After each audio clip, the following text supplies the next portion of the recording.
Mister Ramamurthy ಅವರೇ, ಹೇಳಿ sir. ವಿಷಯ ತುಂಬಾ ಸೀರಿಯಸ್, ಅದಕ್ಕೆ ನಿಮ್ಮನ್ನ ಟೆರೆಸ್ ಮೇಲೆ ಕರ್ಕೊಂಡ್ ಬಂದಿರೋದು. ಏನ್ ಸೀರಿಯಸ್ ಸರ್?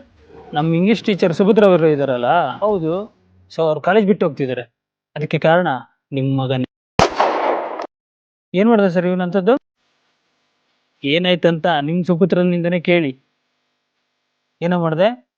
ಡ್ಯಾಡಿ, ನೀನೇ ಹೇಳಿಲ್ವಾ ಯಾರೇ ಏನ ಕೇಳಿದ್ರು, ಲೆಕ್ಚರ್ಸ್ ಏನಾದ್ರು ಕೇಳಿದ್ರು ಧೈರ್ಯವಾಗಿ ಆನ್ಸರ್ ಮಾಡ್ಬೇಕು ಅಂತ? ಹೌದು, ಮಾಡ್ದೆ. ಏನ್ ಮಾಡ್ದೆ?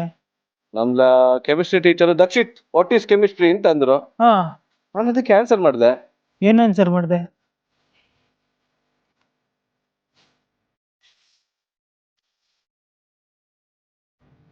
ಬಾಯ್ ಬಿಟ್ಟು ಹೇಳ.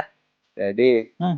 ಸರ್ ಮತ್ತೆ ಮೇಡಮ್ ಮೇಡಮ್ ಸ್ಟಾಫ್ ರೂಮಲ್ಲಿ ರೂಮಲ್ಲಿ ಸರ್ ಮುಖದ ಹತ್ರ ಮುಖ ತಗೊಂಡೋಗಿದ್ರಾ, ಮೇಡಮ್ ಪೀಠ ಪೀಠ ಅಂತ ಇದ್ರು. ಸರ್ ಮುಖದ ಹತ್ರ ಮುಖ ತಗೊಂಡೋಗಿದ್ರಾ. ಹೇಳ ಮುಂದಕ್ಕೆ. ಅದೇ ಬ್ಯೂಟಿಫುಲ್ ಕೆಮಿಸ್ಟ್ರಿ ಅಂದೆ ಡ್ಯಾಡಿ. ಸರ್ ಹುಡುಗ ಹೇಳಿರೋದು ಸರಿ ಇದೆಯಲ್ಲ ಸರ್? ಆಯ್ತು ರಾಮಮೂರ್ತಿ ಅವರು, ಸುಭದ್ರ ಅವ್ರ ಜೊತೆಗೆ ನಾನು ಕಾಲೇಜ್ ಬಿಟ್ಟು ಹೋಗ್ತೀನಿ. ಸರಿ ಬಾಯ್.